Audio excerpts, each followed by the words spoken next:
be completely honest, I'm pretty surprised this isn't Unfriended 2 because it's basically the exact same plot, except this movie doesn't take place in a webcam. So basically, Friend Request, the premise of the movie is about this girl. She's not the most popular girl. She's very, she's socially awkward. She doesn't have a lot of friends. She's always, hiding under her hoodie. And then there's this popular girl, and this, weird girl is like, oh, I'll try to befriend the popular girl. And so, she sends her a friend request on Facebook, and the popular girl accepts it. And they start hanging out a bit, and the popular girl is like, okay, there is something a bit off about this girl, but I'll still be nice. And this girl starts becoming, very, needy, like very clingy. She's constantly like messaging her, trying to hang out with her and FaceTiming her and calling her. And it gets to the point where it's like, okay, you need to back off a bit. And then it gets to the point where it's like, okay, stay away from me. And so one event leads to another, and the girl, the unpopular girl, ends up killing herself due to the nature of the relationship with the popular girl.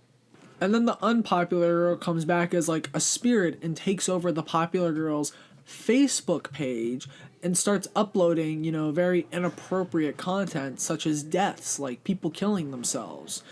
Right there, that just sounds like the best movie ever, right?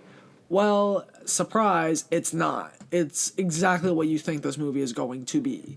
It's just, I wouldn't really say it's a product placement for Facebook, but it's interesting because I think the thing that did scare me about this movie is that it's real in a way because Facebook is something that is used every single day, probably every single second. So using a real social media platform is creepy, but if they use something like GizzoNet, I wouldn't really care because that's made up. I just made that up. I don't know what it is.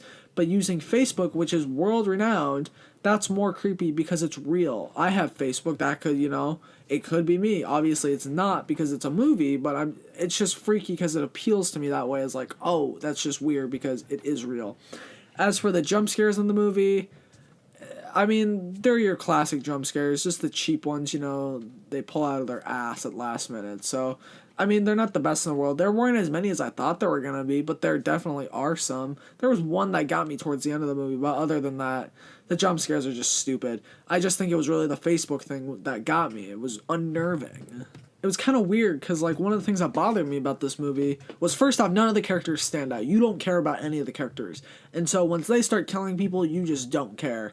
But the other thing that really bothered me was that the girl can't really delete anything off her Facebook. So when the friends are getting killed, there somehow is a camera that captures the death. They could literally walk down the most unknown alleyway and there'd be a camera or something, and it would get uploaded to the popular girl's Facebook page, and like she'd try and go delete it, but she couldn't. And so then it gets to the point where the cops are like, you need to take this down, and the dean of the college she attends is like, if you don't take this down, we're gonna have to expel you. And the girl can't delete it, and I'm just sitting there and I'm like, why don't you just show them that you can't delete it? Or like, even I was talking with one of my friends about it after I saw the movie, and I was like, why don't you also just give them your Facebook login and password and stuff, so when this does happen again, they can see like, oh yeah, this isn't working. I don't know, that was a huge plot hole in the movie. I was like, there's so many ways this could be resolved. And she's also like, she's freaking out because she's losing Facebook friends, and I'm just like, who cares? They're just Facebook friends. I mean, yeah, I don't want to lose any of my Instagram friends or followers, whatever they're called. But like, if I do, it's not the end of the world. I don't know, it's kind of stupid. She was like throwing a fit about it, and I'm just like, calm down. It's not that big of a deal. Towards the end of the movie, though, some of the characters that are the friends do the smart thing, and I was just like, okay, why weren't you doing that from the first place? I mean, that was just a logical thing to do, and they eventually did it, and then I was like, okay, that's smart of you. Granted, most of them end up getting killed, but I was just like, alright, you did the smart thing, so why you get killed? I don't know. All in all, you're not going to remember Friend Request, let alone see it. It's just a cheap horror movie they made for like $5 million. Actually, it's $9.9 million, but still, it's a cheap horror movie. So I'm going to give Friend Request a 4 out of 10. There's some enjoyment to be had with it if you want to like freak yourself out a bit, but it's just a stupid movie. It's not really that entertaining, and it's pretty boring.